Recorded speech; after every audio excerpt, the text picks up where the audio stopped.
Welcome back to the channel, guys. In today's video, we're going to take you through a step-by-step on how to assemble your rings, your pistons, your connecting rods before you drop them into the engine. We just got all our parts back from the machine shop. We're putting together a Ford V10, so we're going to take you through step-by-step so you can follow along, do it yourself at home with simple tools. So the first step we're going to take you through is balancing your pistons, your connecting rods. Then we're going to move on to gapping your rings. The final step is cleaning all your parts, make sure they're all ready so that you can get to this point, all assembled, ready to drop in the engine. So let's get started. All right, so the first step is going to be balancing your pistons. We've actually already weighed all our pistons, and fortunately for us, we're within 0.2, 0.4 from the lightest to the heaviest. So in our case, we don't actually have to touch the pistons. We're done from this side. So what we're gonna do for the purposes of this video is take one of the stock pistons from our V10 and show you where to remove material so that you can get to your target. So the first thing you wanna do obviously is weigh your piston. And we're gonna put it on the scale here. So we're gonna write this down, 345.5 grams. So let's just say, again, for the purposes of the video, that we want to remove half a gram to get to that target range that we're hitting. So the tools you're going to need to do that, you're going to need a die grinder and some carbide bits. Just small ones will be fine. You don't really have to remove a lot of material. Again, we're talking half a gram. You're going to want some ear protection and obviously pistons. So we're going to show you here on this piston. Let's move on to this side so we can keep our piston and our rod assembly clean. You really just want to start by really chamfering areas. You don't want to remove a lot of material. Remember, you can only remove material, you can't add. So we're going to start by adding slight chamfers around this area of the piston. That won't create any issues with structural integrity. That will be safe. So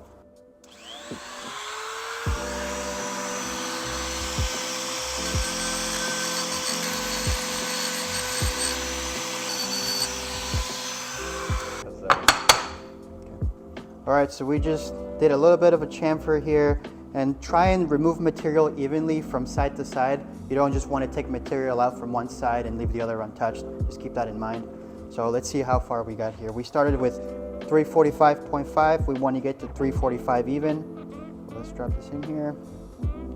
All right, so we're 0.2, so we got 0.2 out. We still have 0.3 to go, so I'm going to keep going. I barely took any material out, so you can see that just barely kissing the material starts lowering the weight. So I'm just going to do another quick pass, and that should get us to the final weight.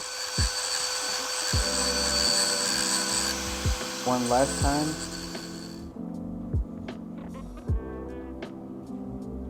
There you go, exactly 345. So, and it literally took me just a few seconds to do it. So remember, just start slow, measure twice, 3 times, take it slow. So that's what you do from your heaviest to your lightest.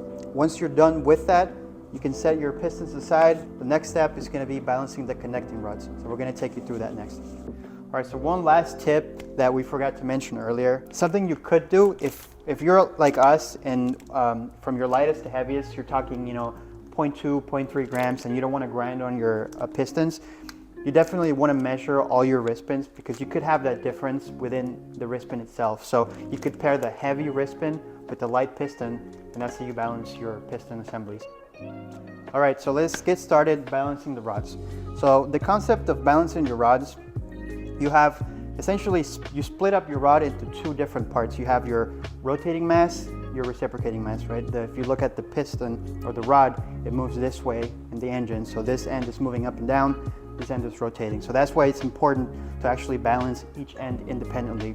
One side is to equalize the forces on your engine, and this side is so that you don't have uneven weight as the balance crankshaft spins on its axis. What we have here is our scale setup. Now, they sell fixtures online, and typically most people use fixtures where you have a stand on a fixed stand for either the big end or the loose end, and you have it on your scale.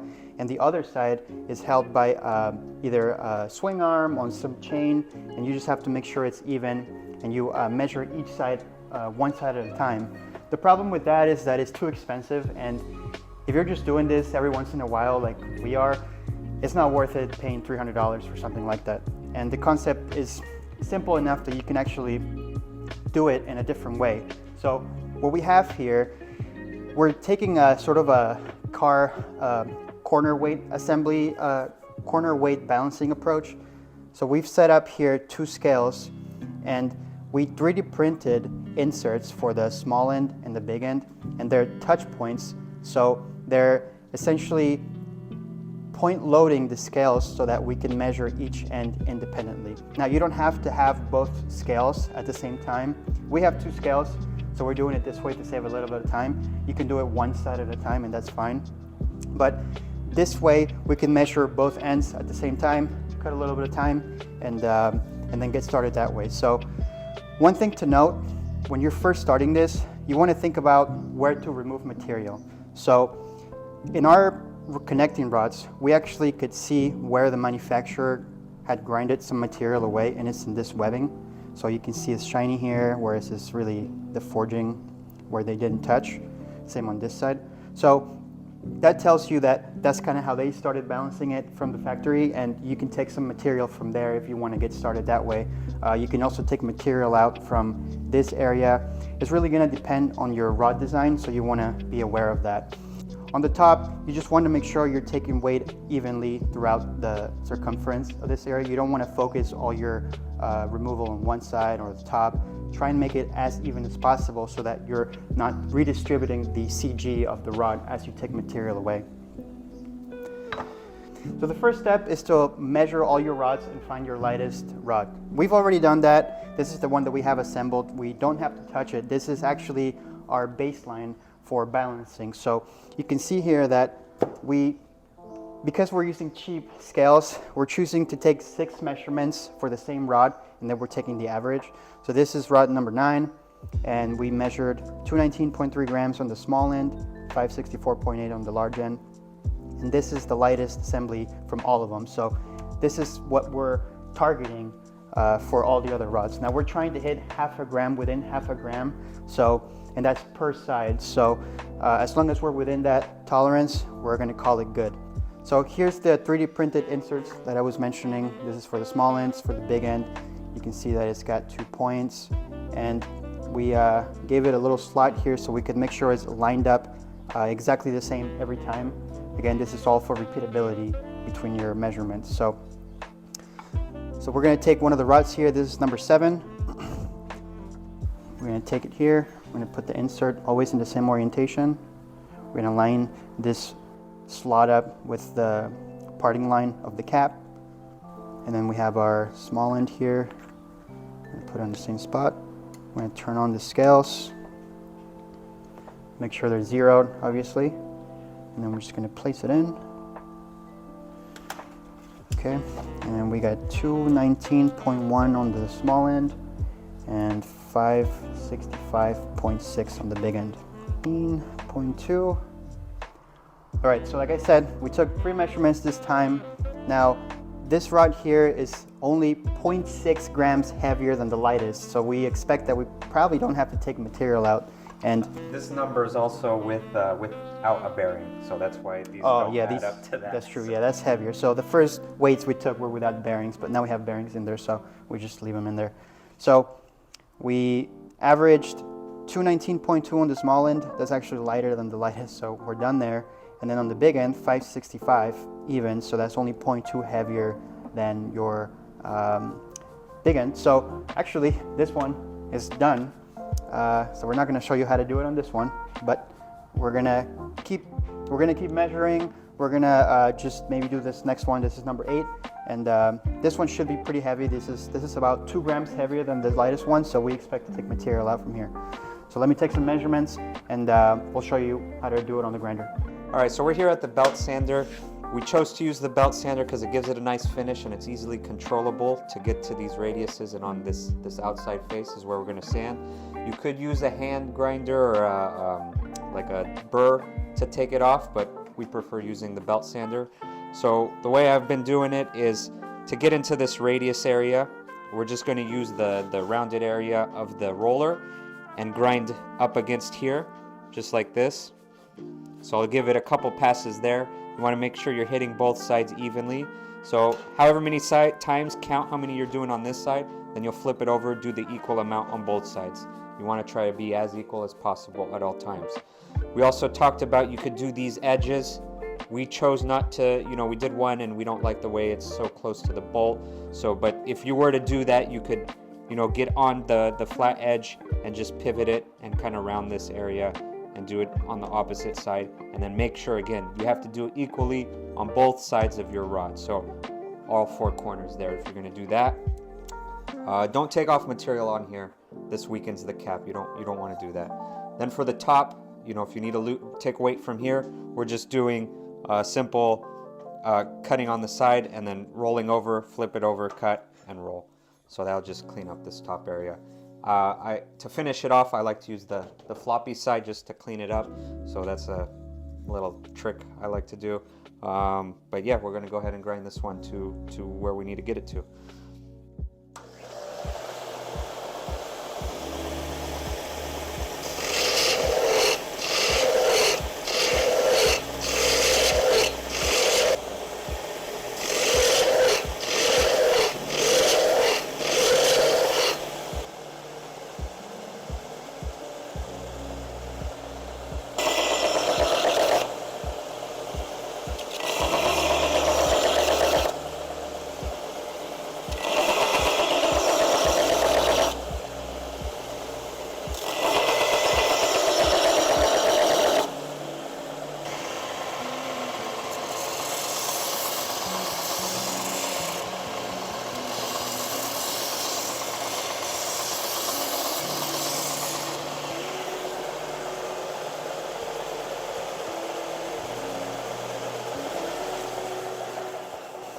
All right, let's go weigh this, see if we hit it the first try. So for perspective, right, a penny is about 3 grams. So, 2.5, 3 grams around there. So, this is how much heavier one of our heaviest rod was from the lightest. And, it's really almost nothing. So that's why you just gotta take it slow, small passes, recheck as many times as you can really. So, we're going to go ahead and finish with the rest of the rods. Shouldn't take too long. The next step, now you've had your pistons balanced, your rods balanced. The next step is now to gap your rings. So let's go ahead and show you how to do that. All right, we're on to step 2, which is setting our ring end gaps. We have all the rings laid out here for each cylinder. We're going to be grinding these using this manual grinder from Amazon. There's other options like electronic grinders. They have ones with dial indicators to measure as you're grinding. This is the budget-friendly way, so this is the way we're going to be doing and showing you guys. You're going to need a way to square up the ring into the board to take every measurement. We have a piston here that we're going to use. As long as your piston has a flat area around the perimeter to set that ring down, it should work fine. If not, they sell tools to set that depth. A ring squaring tool you could use. But the piston should be fine. You're going to need a set of feeler gauges to actually measure the end gap. We recommend straight feeler gauges, so have a set of these ready. Also, you need a way to deburr the edges after grinding on the stone. So what they recommend is usually a jeweler's file. We didn't have one available, so we went to our local Walmart and picked up a nail filer.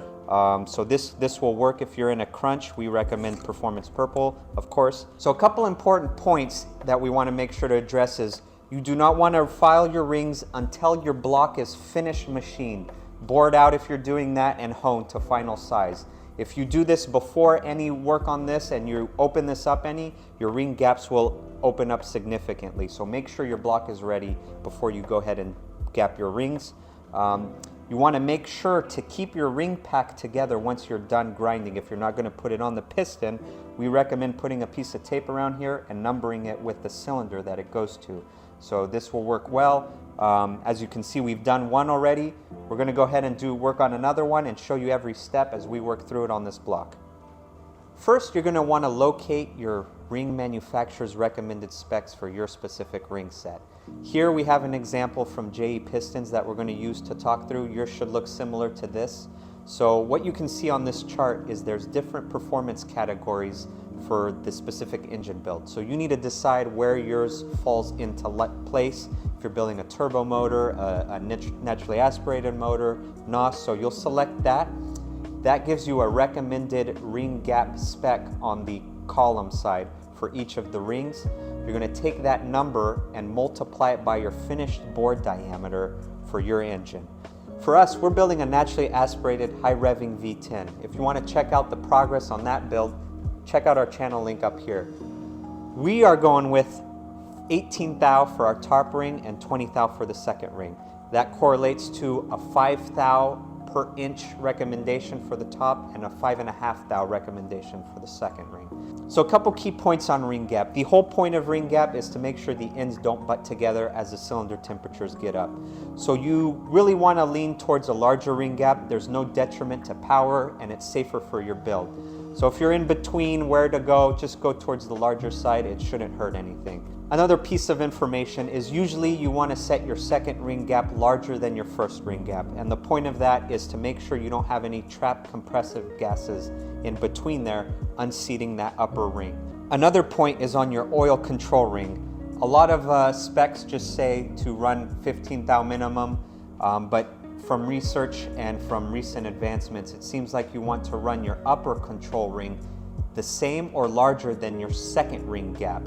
And the reason for that is, again, to make sure there's no trapped gases, that they have a pathway out of the ring and through the oil holes in your piston. So you want to run your top oil ring at least the same or larger than your second ring gap. All right, now that we got our ring gaps determined, we're going to go ahead and start measuring. We like to start with the second ring because it's softer and it'll file easier.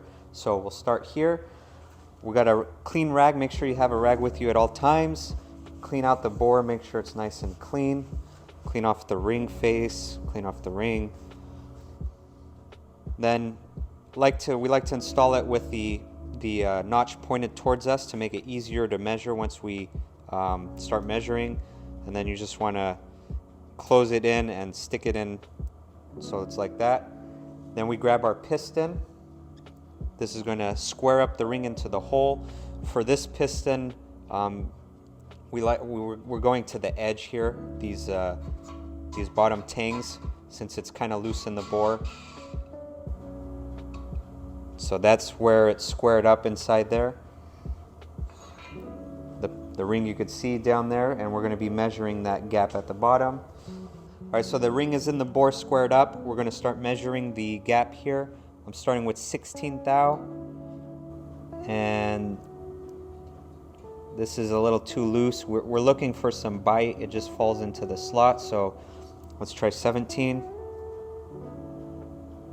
That's pretty good. It's tighter. You can see it sits all the way down to the bottom, which is what we need it to do. Let's try 18 and see what that looks like. So that's too tight. You can see it doesn't seat all the way down to the cylinder wall. So it's 17 thou. There's a slight taper. But we're going to go ahead and grind. We need to take off 3 thou to hit our 20 thou mark for the second ring. All right, so we got our grinder set up here. We just put it on some blocks. There's not very many forces while you're grinding, so you don't need to mount it, but you can if you want to. So a couple notes on when you're grinding. It's always recommended to go from outside to inside. And the reason for that is there might be a surface coating on the outside or a different material on the outside, so you don't want to chip that. So it's always recommended to go outside to inside.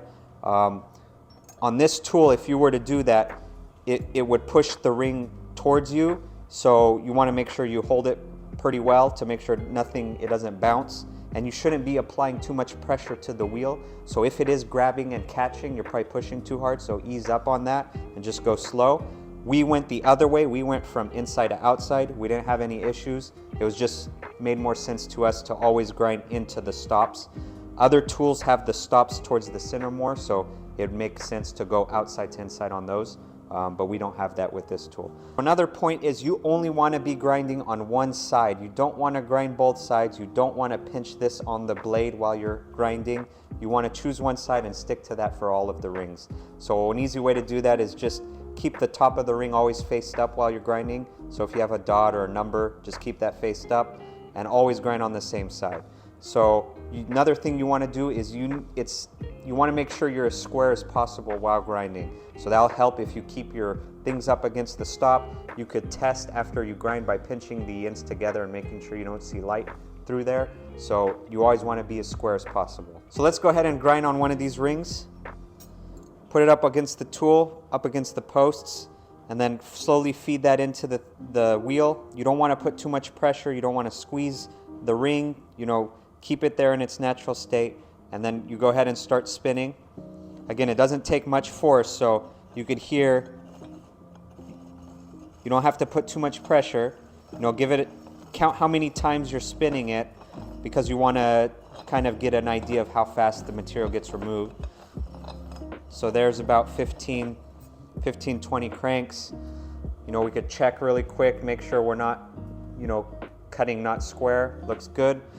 So after you grind, you want to clean up, deburr any edges. You could kind of feel that there's, you know, some burrs there. So just take your nail filer or a jeweler's file and just give it a couple cleanup passes.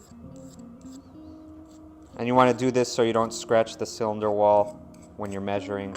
So just do that. Then it's ready to be measured.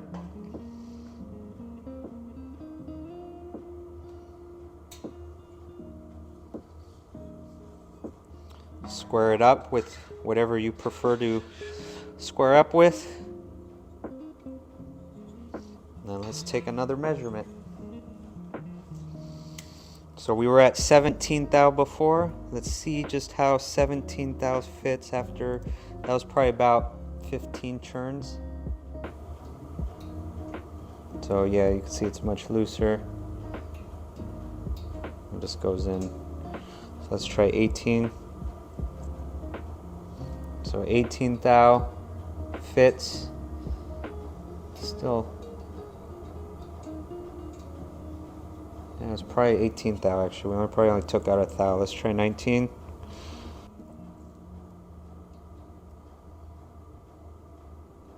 Yeah, 19 thou is tight. It goes in, but it's too tight. So it's probably right about upper 18. So we still got a little ways to go, and I'm going to go ahead and do it again.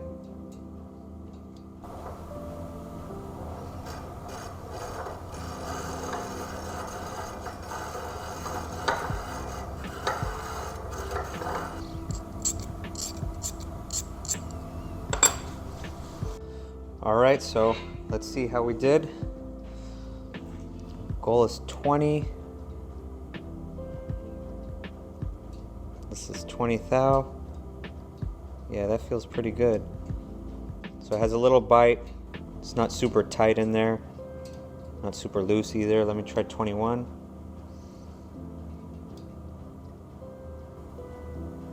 Yeah, 21 doesn't fit. So we're right on the money. So that second ring is done. So we hit our spec for the second ring of 20 thousandths. Now we're going to move on to the top ring. It's the same exact process. We'll put the top ring in, measure it, go grind it, put it back in, measure it. The top ring is a little bit harder material, so it should take you a little bit longer. So just keep that in mind while you're doing it. But then once we're done with this one, we'll move down the 10 holes for us. Once that is done, we could go ahead and mount these onto the pistons. So that'll be the next step. All right, so one last step before we assemble all the parts together is, since we grinded on the rods, there's small burrs all around where we grinded, all on the edge here, a little bit on the, you can see there, right where the bolt hole is. So we're just gonna deburr all the rods with some small files. Get all the burrs out of all the rods. We're gonna then clean everything in mineral spirits, make sure we get all the grime, all the dust, everything, because we've been touching everything, grinding. So clean everything up really well, and then we're gonna put everything together and get it ready to go on the block. So when you're cleaning your parts, pay key attention to all the bearing surfaces. Get your bearings cleaned. Also pay attention to your rod bolts. You want to get all the grease, any dust particles away from your rods to make sure your torque reading is good. Make sure you clean all the holes on the rod caps and the rods themselves. Again, from all the grinding, get all the dust out of there. Also make sure you clean the big end of the rod. Use a brush, get in there, make sure any debris is out of there, clean the ring lands, clean very well, especially in the area where the pin will go. You don't want to have any metal particles in there. Also, make sure you clean your pin itself, even if you haven't grinded on it. Clean your rings really well after grinding. You don't want to have any debris on them either. All right, now that we have all our parts cleaned up, everything laid out, we're gonna go ahead and move on to the last step, which is final assembly. So let's go through all the parts we'll need. You're gonna need some assembly lube. You're also gonna need piston ring pliers. So this is what you use to expand the rings to slip them over the piston. Sometimes people spiral them over the pistons, and these are not very flexible rings, so you run the risk of snapping them in half if you do that. So you definitely want to get one of these tools. They usually come in a kit with the compressor tool so that you can also install the pistons on the engine. So get one of these. The last thing you'll need is a small screwdriver, something that fits in the slot here on your piston so you can press in the wrist pin clips. So make sure you get one of these as well.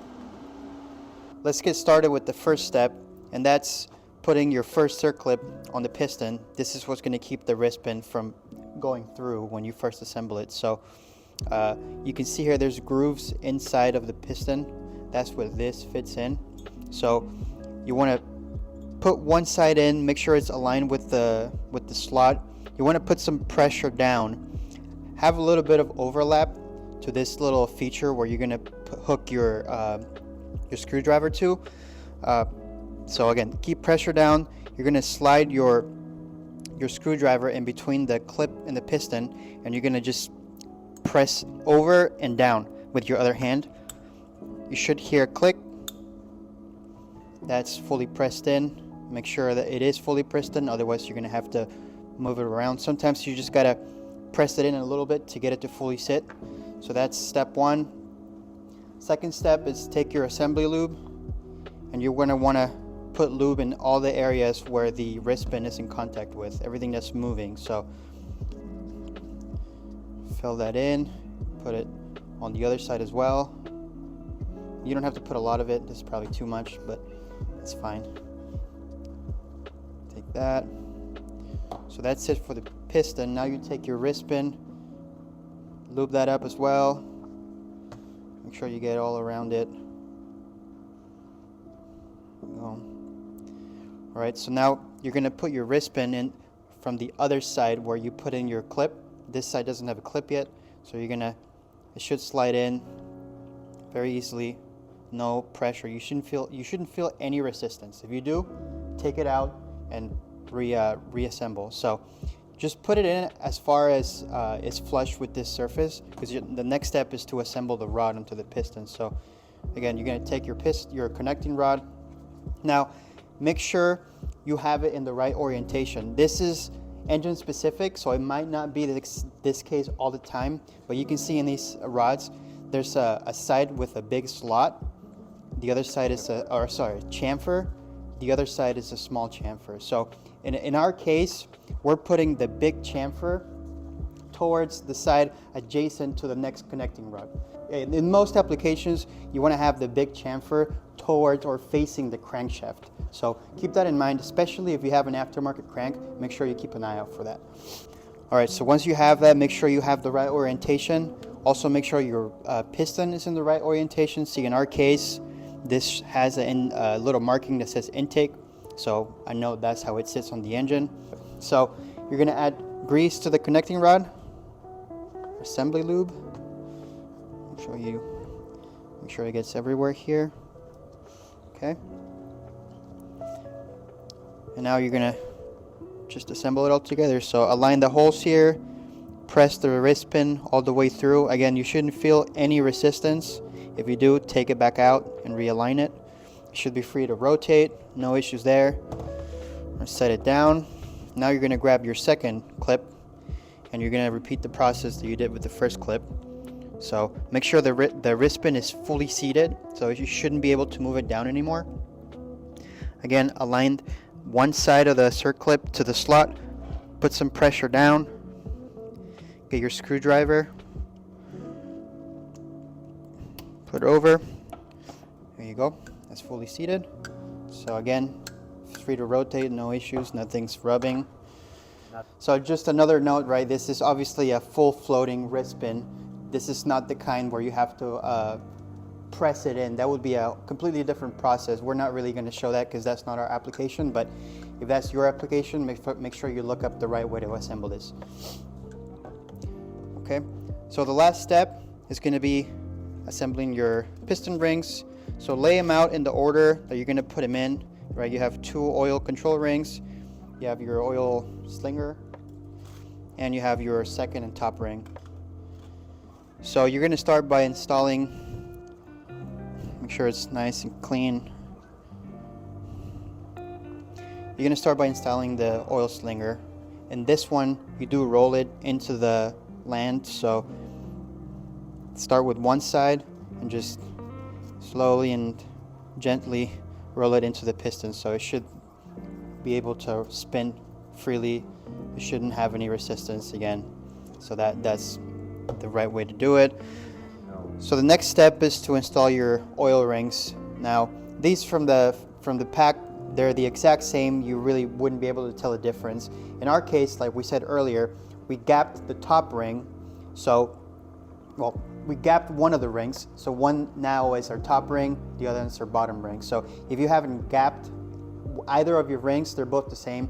It doesn't really need any order, but in our case, our top ring has a slightly larger gap. So I'm going to start with the bottom ring, and it's the same process.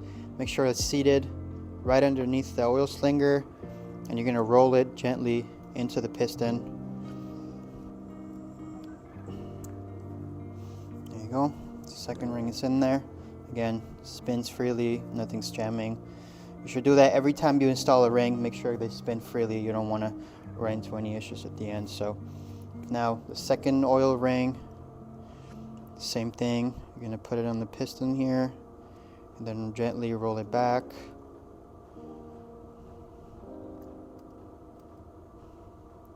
Make sure it's even, and there you go. Spins freely. So now you're down to your last 2 rings. Now you're going to need the tool. So here's your second ring. Make sure you have it in the right orientation. Most rings have a marking, a number that dictates the top. Some might have a dot. Another way to tell, at least in our case, we have this feature, recessed feature that faces down. So make sure you keep an eye out on that. So you put that on the tool here. It's got this V slot. Expand the tool a little bit so it hooks onto the ring. There you go. And you don't have to expand it much. Just try and do it as minimal as possible, just enough so that it slips over the piston. So align the back end of the ring to the land. It should slide in there. There you go. And then just let go, release. Make sure everything's good. Again, spin it just freely, no problems. So now this is the last ring. This is the top ring. So clean it up before we install it. Again, in our case, we have a marking here, a number that dictates the top. Yours might have a dot, so keep an eye out on that. So again, hook it up onto the tool, expand it a little bit, grab your piston, and then you're going to expand it until it slips over. You're going to fit it in the back here, and then it should snap right in. So now all your rings are free to rotate, all installed, and you have a final assembly. All right, so with that done, that's your last step. You now have your piston, your rod, your rings all assembled, ready to go in the engine. So the next step is working on the bottom end, crank, bearing clearances, torquing everything down. We're going to cover that in the next video. If this helped you out, and if you don't want to miss out the next video, make sure you like and subscribe. Thank you guys for watching, and we'll see you guys on the next one.